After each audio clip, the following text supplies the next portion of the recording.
Antes de empezar, suscríbete al canal y deja tu like. Me ayudas muchísimo a seguir trayendo más contenido. Ahora sí, comencemos. Mi hermana me traicionó por completo, porque creía que yo le había quitado el mejor sistema de supervivencia. Cuando renacimos, Jessica lo agarró antes de que yo pudiera moverme. Ella eligió el poder de agrandar cualquier cosa 100 veces. Yo acepté el poder de encoger cualquier cosa 100 veces, incluyéndome a mí misma. 3 días antes del evento que cambiaría el mundo, el sistema apareció y nos ofreció elegir. En mi primera vida recibí amplificar, mientras que Jessica eligió encoger. Luego, 5 años de lluvia interminable atraparon al mundo en el interior y convirtieron la comida en lo más valioso de la tierra. Usé amplificar para estirar nuestros suministros limitados y nos mantuve a salvo a ambas. El amor de la infancia de Jessica, Leo, vivía al otro lado del pasillo. Ella me exigió que también mantuviera a toda su familia. Me negué porque revelar mi habilidad nos pondría en riesgo extremo, y sus propios preparativos eran casi inexistentes. Finalmente se quedaron sin nada y no pudieron continuar. Jessica me culpó por cada pérdida, a pesar de que la familia de Leo había ignorado las advertencias, no había almacenado casi nada y trataba su devoción como algo que tenían derecho a utilizar. En secreto, ella llevaba parte de nuestra comida al otro lado del pasillo. Cerré la puerta con llave solo después de darme cuenta de que su falta de límites consumiría todo lo que teníamos. Cuando las lluvias por fin cesaron, Jessica me expulsó de nuestro refugio dejándome a mi suerte. «Si no hubieras tomado amplificar, podría haber salvado a Leo», gritó mientras yo me perdía a la distancia. «Eres una buena hermana, Catherine, pero eres demasiado egoísta». Entonces abrí los ojos en el momento de la selección. Jessica se abalanzó hacia adelante. «Elijo amplificar». El sistema se vinculó a ella. Se volvió hacia mí con triunfo y sospecha en los ojos. Esa mirada me dijo que ella también lo recordaba todo. Yo elegí encoger. Jessica probó su poder en una taza, hinchándola hasta convertirla en un tazón enorme. ¿No estás celosa? Mi sistema puede hacer todo más grande. El tuyo suena inútil. Me estaba provocando, intentando descubrir si yo había renacido. Es solo un sistema, dije. Si querías ese, quédatelo. Sus hombros se relajaron. Asumió que yo enfrentaría el evento global sin preparación. No tenía idea de lo que yo podía hacer con un mundo hecho 100 veces más pequeño. Amplificar parecía poderoso porque su resultado era visible. Encoger parecía una pérdida, pero reducir las reservas de 5 años al tamaño de un equipaje significaba movilidad, secreto y control.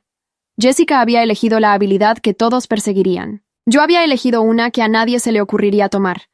Jessica corrió a la puerta de al lado para contarle a Leo alguna versión de la verdad. En el instante en que su puerta se cerró tras ella, revisé la fecha. El día 14. 72 horas hasta que empezara la lluvia. Conduje a todas las tiendas que pude alcanzar.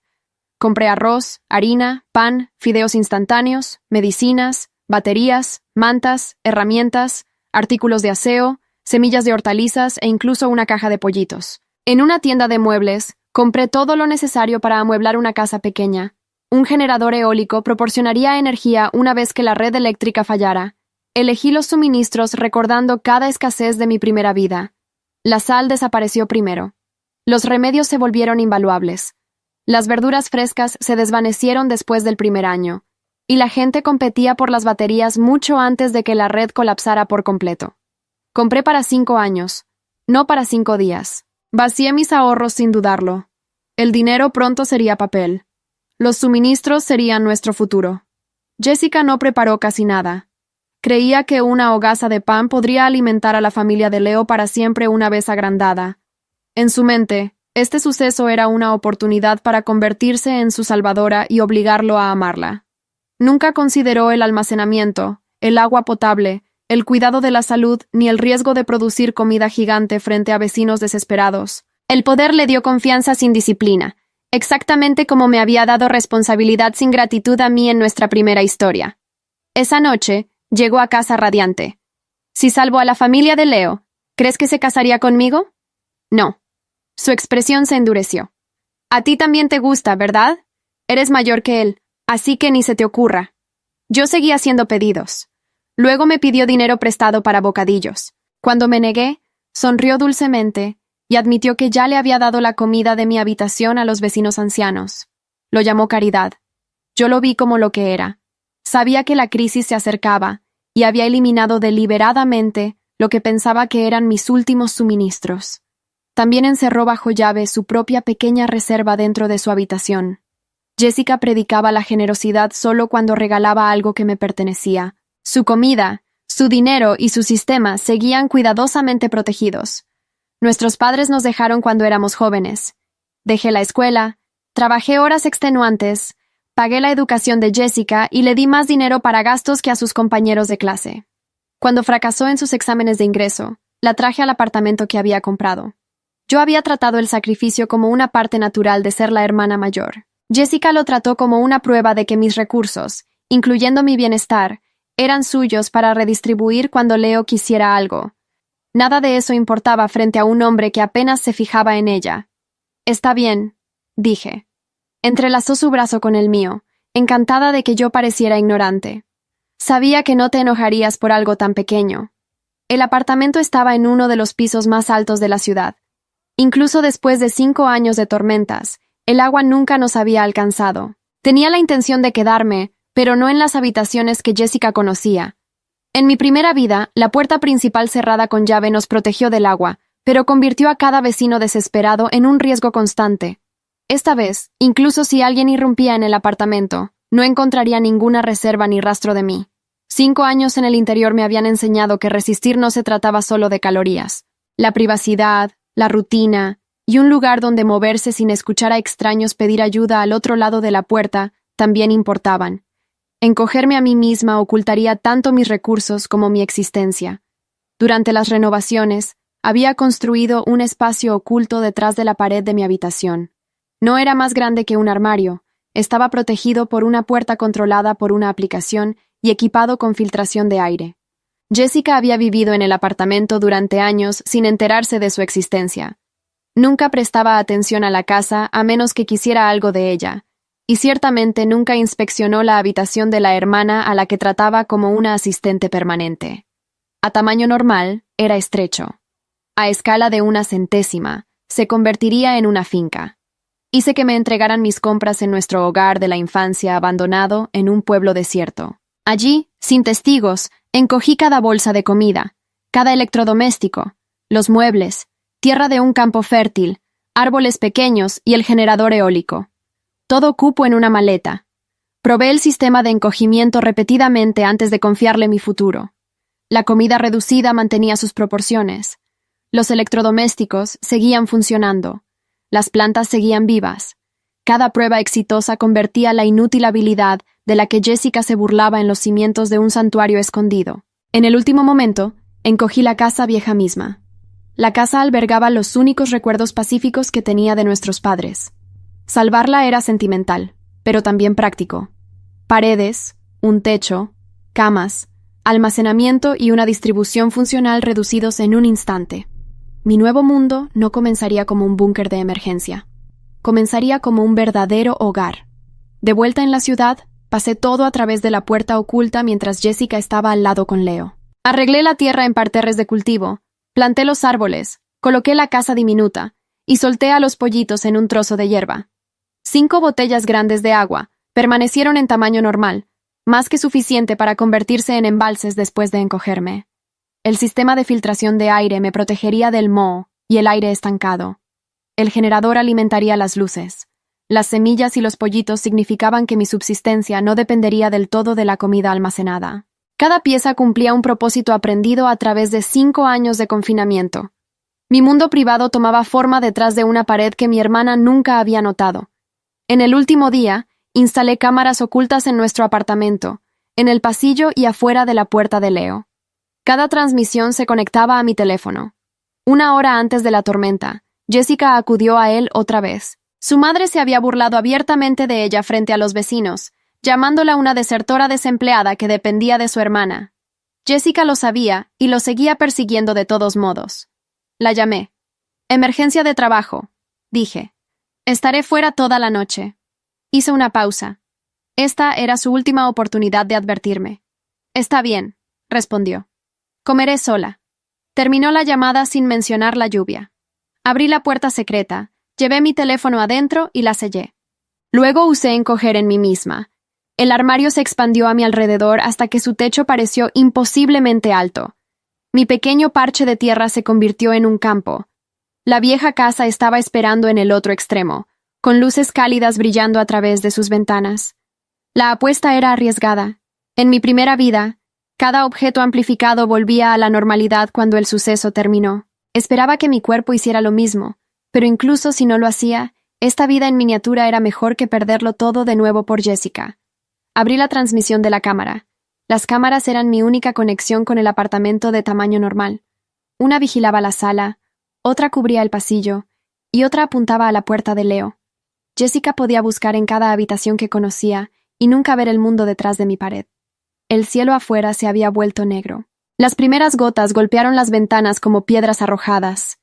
En algún lugar al otro lado del pasillo, Jessica esperaba con el sistema por el que me había traicionado para poseer. Me acomodé en mi mundo oculto mientras el primer muro de lluvia se tragaba la ciudad. La lluvia no llegó como un aguacero. Llegó como una decisión. El primer día fue solo agua. El segundo fue pánico. El tercero fue la primera muerte en nuestro edificio.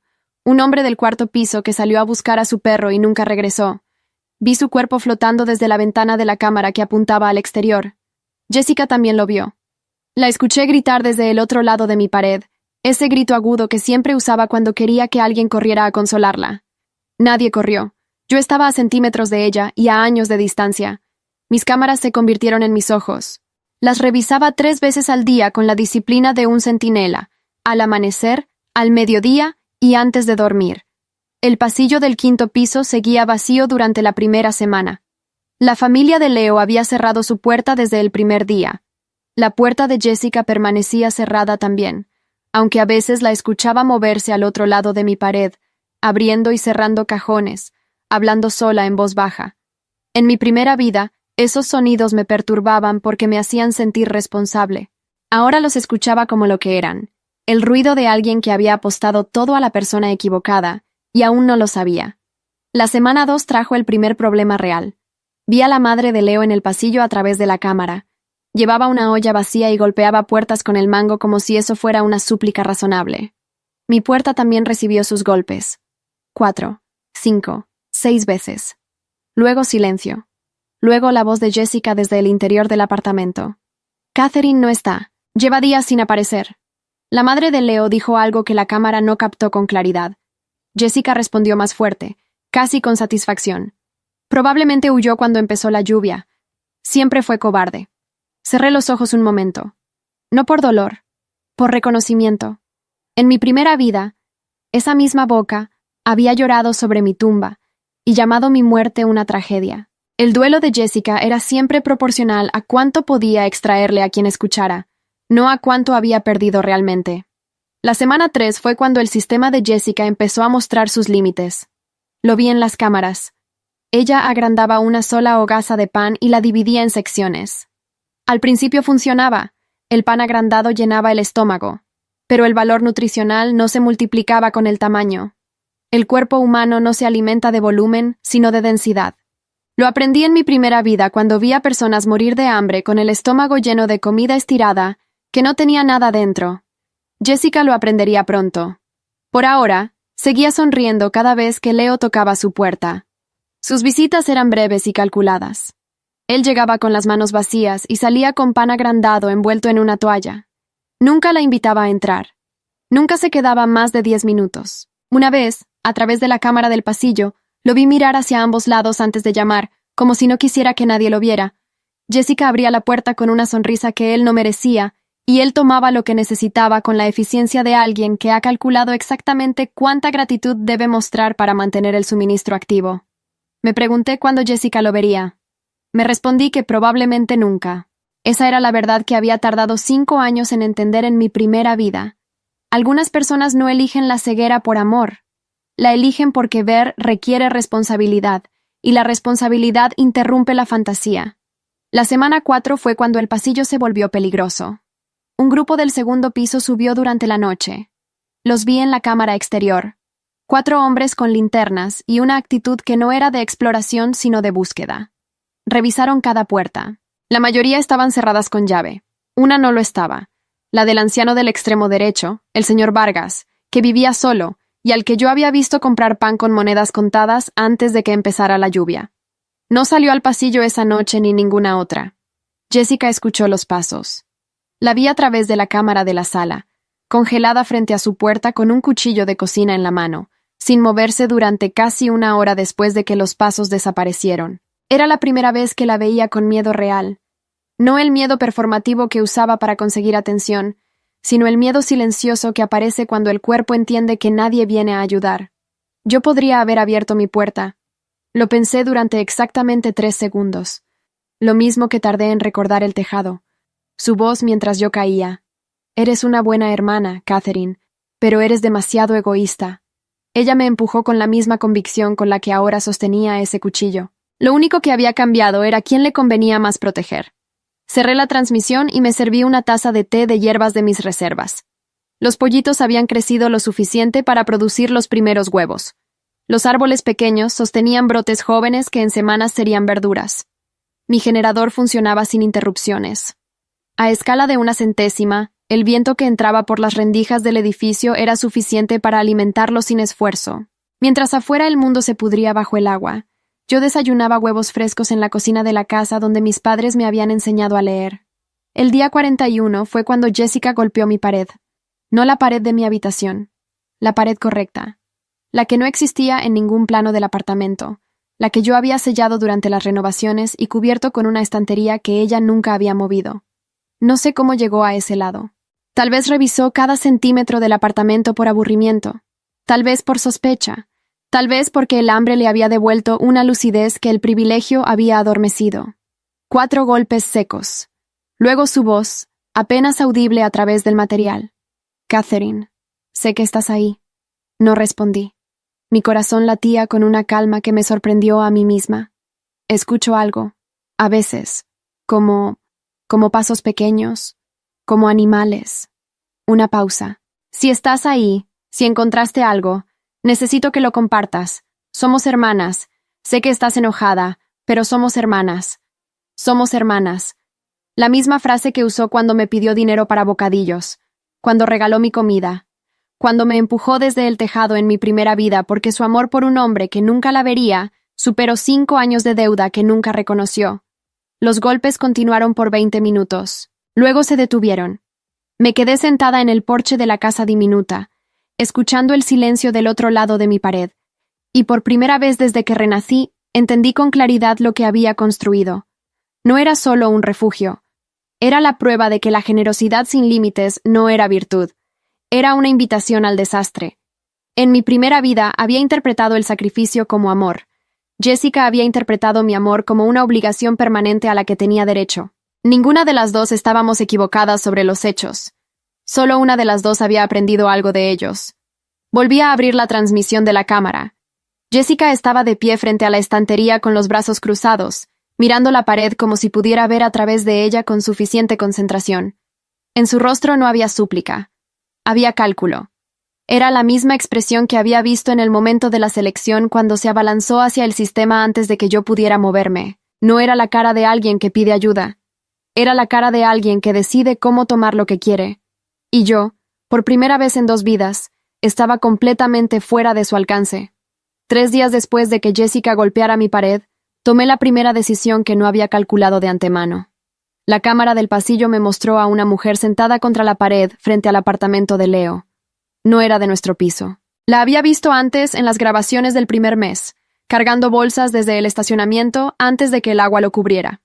Unos 40 años, pelo corto, una mochila quirúrgicamente organizada sobre las rodillas. Estaba deshidratada, pero no en pánico. Eso me interesó más que cualquier otra cosa. La observé durante 6 horas. No suplicó, no golpeó puertas. Se sentó con la espalda recta, sacó un cuaderno del bolsillo lateral de su mochila y escribió. En el pasillo inundado de silencio y olor a humedad, esa mujer tomaba notas como si estuviera documentando algo importante. Cuando Leo abrió su puerta para recibir el pan de Jessica y la vio, cerró la puerta de inmediato. La mujer ni levantó la vista. La llamé por el sistema de intercomunicación del edificio, que aún funcionaba porque yo había preservado su batería de respaldo durante las renovaciones.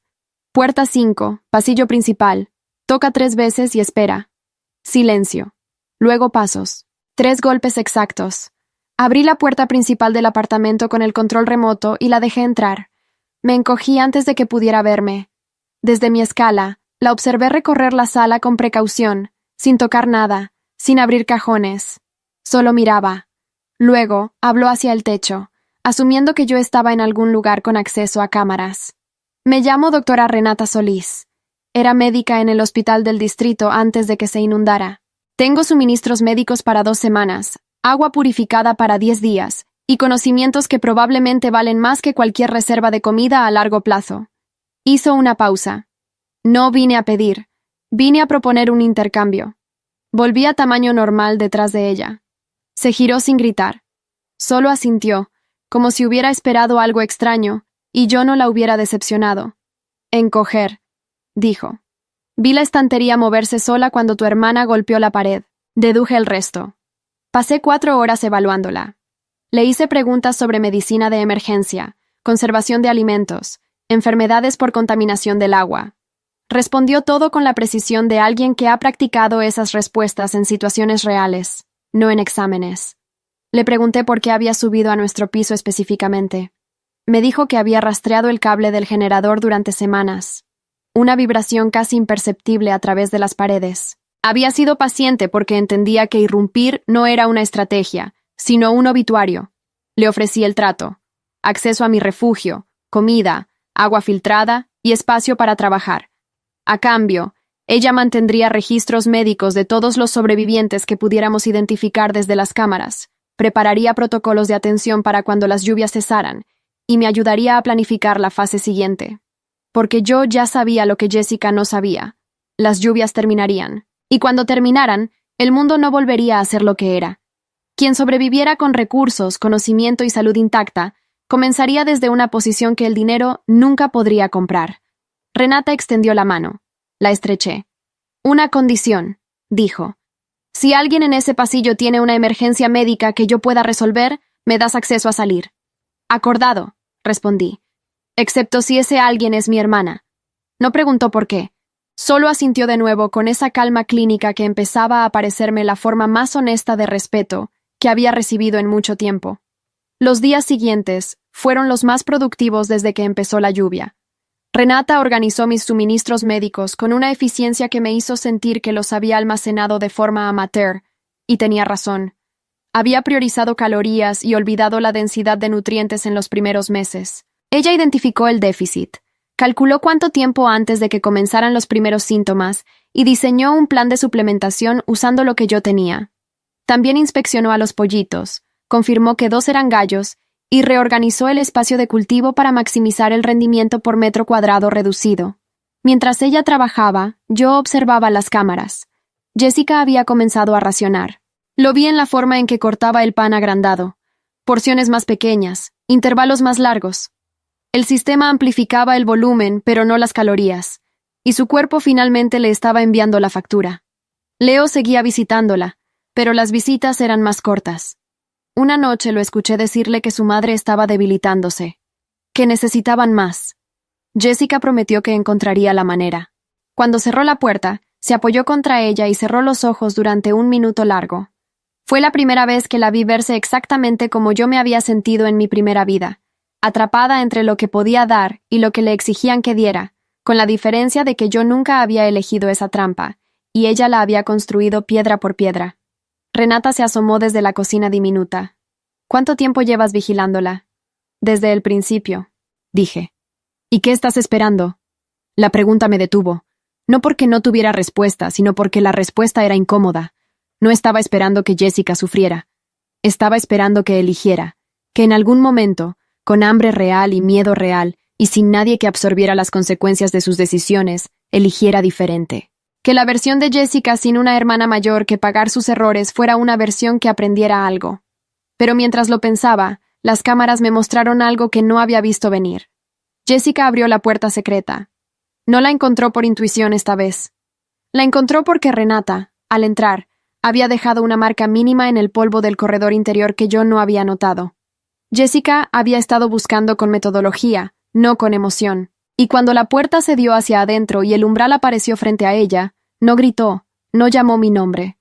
Solo miró hacia la oscuridad del otro lado con una expresión que reconocí inmediatamente. Era la misma cara que había puesto en el momento de la selección antes de abalanzarse hacia amplificar.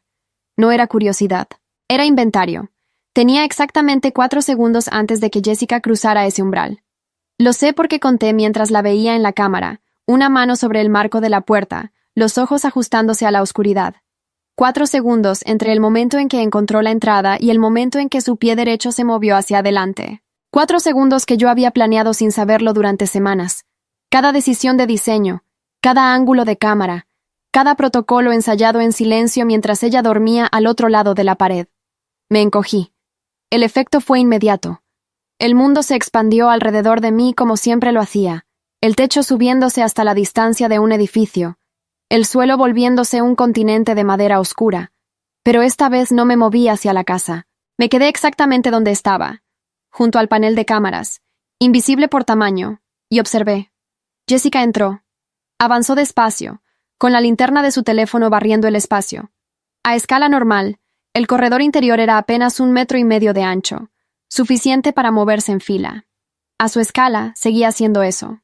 Pero yo había construido el sistema de acceso pensando en este momento exacto, aunque entonces no lo sabía conscientemente. La puerta al refugio propiamente dicho, la que daba al espacio encogido, estaba protegida por la aplicación y no tenía manija visible. Desde afuera parecía una pared de concreto gris, sin ningún rasgo particular. Jessica la tocó. Golpeó. Escuchó. Catherine. Su voz era baja, cuidadosa. La voz que usaba cuando necesitaba algo y todavía no había decidido si pedirlo o tomarlo. Sé que puedes oírme, y sé que tienes comida aquí. No voy a hacer nada. Solo necesito hablar. Renata estaba al otro lado del refugio, en la cocina, con instrucciones claras de no moverse ni hacer ruido. La había alertado 3 minutos antes por el sistema de intercomunicación interno, cuando vi a Jessica comenzar su búsqueda metodológica. Renata era exactamente el tipo de persona que recibe instrucciones bajo presión y las sigue sin necesitar una explicación completa. No hizo preguntas. Solo asintió y desapareció. Estás usando encoger en ti misma, ¿verdad? Jessica apoyó la frente contra la pared falsa. No en la comida, en ti. Por eso nunca te encontré. Una pausa larga. Eso es inteligente. No lo hubiera pensado. Yo solo pensé en hacer cosas más grandes. Otra pausa. Siempre fuiste más inteligente que yo, Catherine. Siempre. Era verdad. También era una herramienta. Conocía ese tono. Era el tono de la confesión estratégica, el momento en que Jessica admitía una debilidad calculada para parecer vulnerable, porque la vulnerabilidad era la única moneda que ella sabía que yo aceptaba. En mi primera vida había funcionado durante décadas. Yo interpretaba cada admisión como un comienzo, como la promesa de un cambio que nunca llegaba. Le daba más porque parecía que finalmente entendía, y ella aprendía que admitir era suficiente para obtener lo que quería sin cambiar nada. No respondí. La vi bajar lentamente por la pared hasta quedar sentada en el suelo del corredor, la linterna apuntando al techo, los brazos sobre las rodillas. Tenía la ropa sucia, el pelo sin lavar en más de una semana, una mejilla ligeramente hundida que confirmaba lo que yo ya había calculado desde las cámaras. El pan agrandado sin densidad nutricional la estaba vaciando por dentro mientras le llenaba el estómago. Habló durante 20 minutos sin que yo respondiera. Habló de Leo, de cómo su madre había empeorado, de cómo él ya no la miraba de la misma forma cuando ella llegaba con pan, porque el pan ya no era suficiente, y él lo sabía, y ella lo sabía, y de todos modos ella seguía yendo, porque no sabía qué más hacer. Habló de nuestros padres. Del día en que mamá murió y yo había pagado el entierro con dinero que había ahorrado durante meses sin decirle a nadie. Habló de la escuela, de cómo yo nunca le reproché haber reprobado, de cómo simplemente la traje a vivir conmigo sin condiciones, y ella lo interpretó como que las condiciones no existían en nuestra relación. No como generosidad, como ausencia de límites. Eso me detuvo. No porque fuera una excusa. Era una observación, probablemente la más honesta que le había escuchado hacer en 2 vidas. Yo nunca había puesto condiciones porque creía que las condiciones eran incompatibles con el amor familiar. Jessica nunca las esperó porque yo nunca las establecí. El resultado fue un sistema donde yo producía sin límite y ella consumía sin culpa. Y ambas habíamos llamado a eso normalidad. No era suficiente para abrir la puerta, pero era suficiente para escuchar un poco más. No voy a pedirte que me perdones, dijo finalmente. Su voz había cambiado. Ya no era el tono calculado. Era algo más plano, más cansado. En la otra vida, te empujé. Lo recuerdo cada vez que me duermo. No sé si lo haría diferente si pudiera volver a ese momento porque en ese momento yo estaba convencida de que tenías algo que me pertenecía. Una pausa muy larga. Ahora sé que nunca me perteneció nada de lo que tú construiste. Ni el sistema, ni la comida, ni el apartamento, ni tú. Se puso de pie. Voy a irme. Si decides abrir esa pared, estaré en mi habitación. Si no, está bien. Recogió su teléfono del suelo. Cuídate, Catherine. Sus pasos se alejaron hacia la puerta de entrada del corredor. Yo seguía encogida, inmóvil, con la transmisión de cámaras en mi teléfono diminuto, mostrándome cada ángulo del apartamento. La vi salir al pasillo principal. Cerró la puerta detrás de ella con cuidado, sin portazos. Eso también era nuevo. Renata apareció desde la cocina. ¿La dejaste ir? Sí. ¿Vas a ayudarla? Tardé en responder. Aún no lo sé. Renata se sentó frente al panel de cámaras y estudió las transmisiones con la misma atención clínica con la que había organizado mis suministros médicos.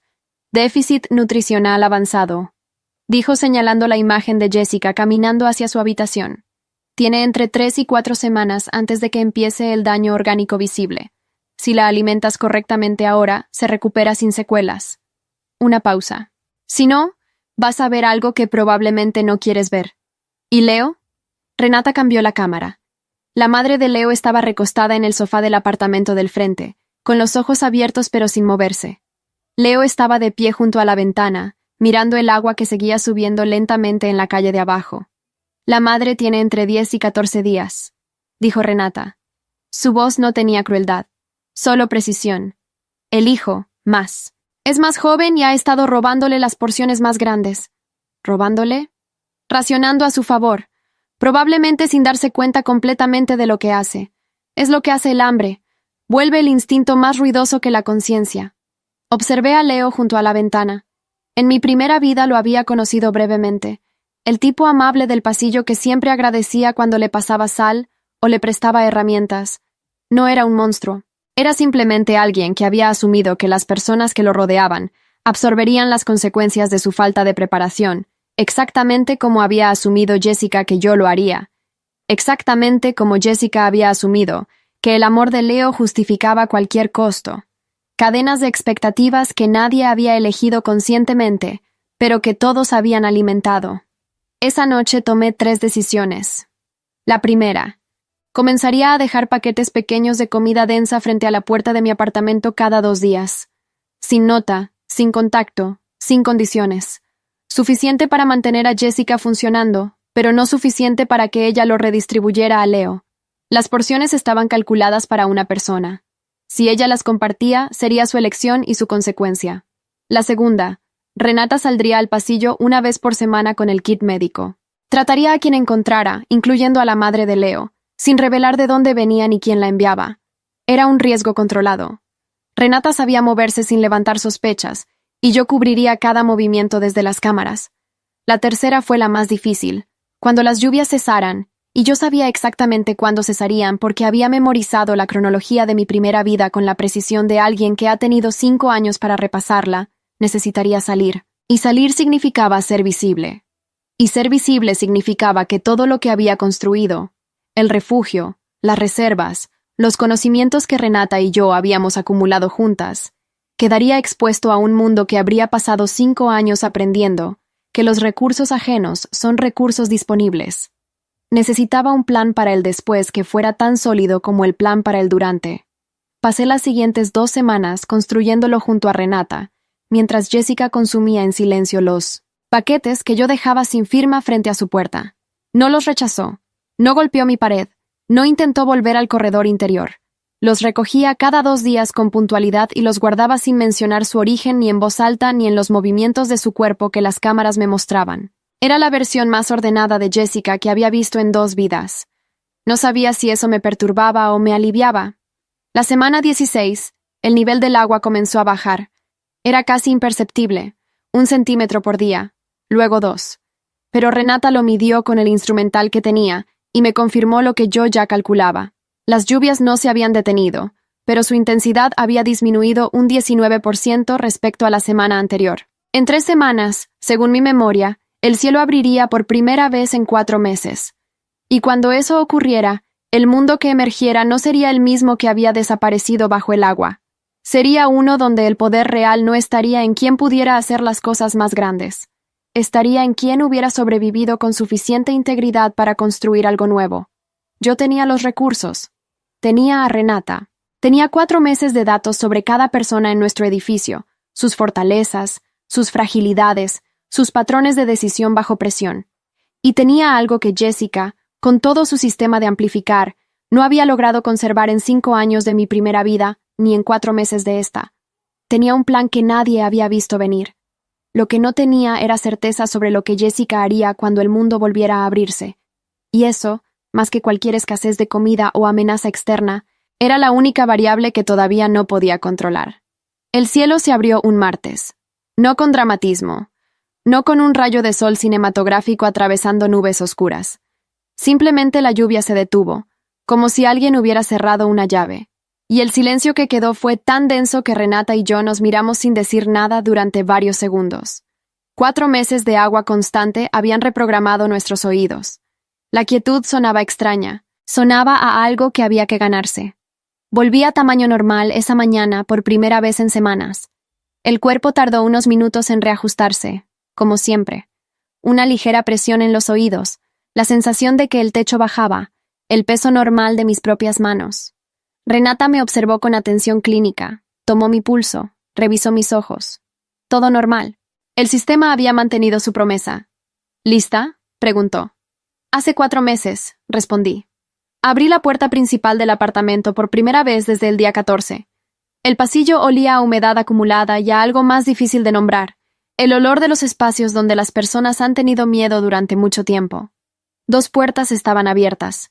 La del señor Vargas seguía cerrada. La de Leo estaba entreabierta, y desde el interior llegaba el sonido de alguien moviéndose despacio, con el cuidado de quien tiene las articulaciones rígidas. La puerta de Jessica estaba cerrada. Llamé 2 veces. Tardó en abrir. Cuando lo hizo, me miró durante un momento largo sin decir nada. Estaba delgada, más de lo que las cámaras me habían mostrado, pero de pie, con los ojos lúcidos y la espalda recta. Los paquetes habían funcionado. Había sobrevivido con la misma determinación silenciosa con la que había recogido cada entrega, sin preguntar quién la dejaba. Sabía que eras tú, dijo finalmente. Lo sé. ¿Por qué? Era la pregunta real. No por qué la había dejado casi morir, sino por qué la había mantenido viva cuando tenía todas las razones para no hacerlo. La miré y decidí responderle con la verdad exacta. Porque no soy tú, dije. Y necesitaba saberlo yo misma. Jessica abrió la puerta completamente y se hizo a un lado. Entré. Su habitación estaba limpia con la obsesión de alguien que ha tenido demasiado tiempo y muy poco control sobre nada. Los paquetes que le había dejado estaban ordenados en una esquina, los vacíos doblados cuidadosamente, los llenos organizados por categoría. Había llevado un registro en un cuaderno. Fechas, contenidos, cantidades. La misma metodología con la que Leo la había vaciado, ahora aplicada en la dirección correcta. Hay algo que tienes que saber, dijo. Se sentó en el borde de la cama y me miró con una expresión que no le había visto antes, sin cálculo, sin encanto, sin el barniz de vulnerabilidad estratégica. Solo cansancio honesto. Leo se fue hace 3 semanas. Cuando el agua empezó a bajar, tomó lo que quedaba de los suministros de su familia y se fue por la escalera de emergencia. No dijo a dónde. No se despidió. Una pausa. Su madre murió 4 días antes. Renata la atendió.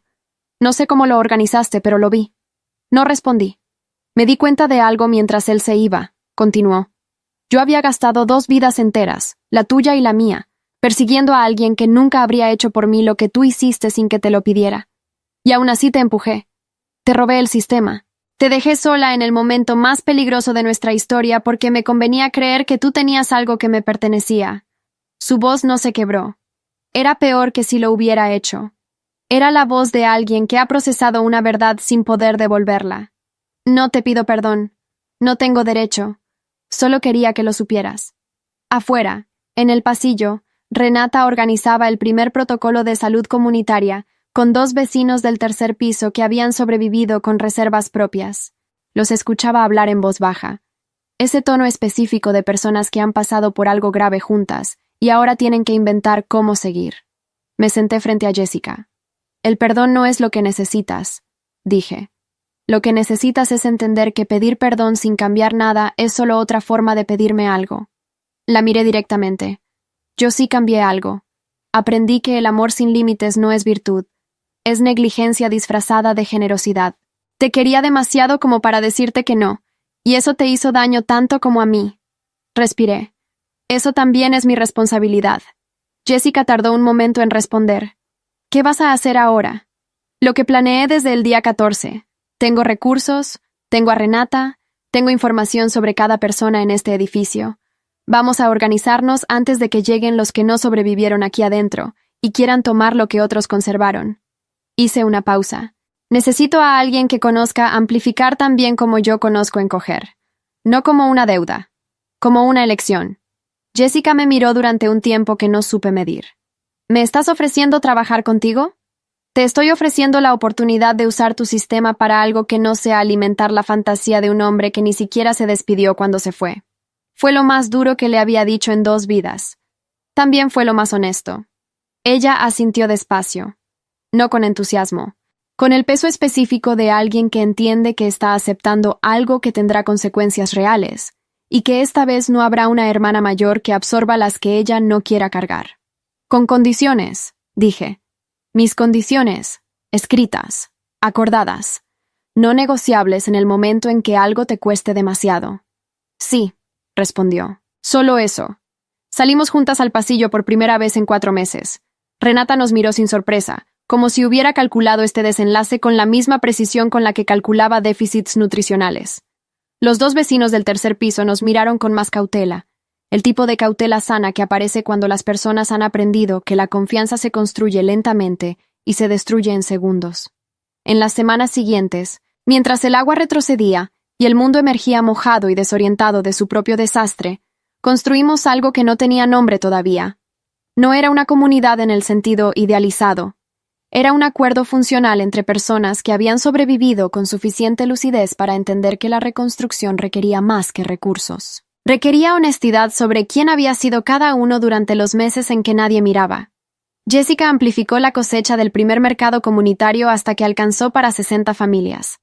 Lo hizo con la disciplina de alguien que ha aprendido que el poder sin estructura es solo destrucción con mejor presentación. Yo coordiné la logística desde atrás, invisible como siempre, asegurándome de que cada recurso llegara donde producía el mayor efecto con el menor desperdicio.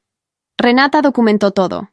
Un día me preguntó qué quería que recordaran de mí si algo salía mal. Le respondí sin pensar demasiado. Que no me quedé pequeña por miedo.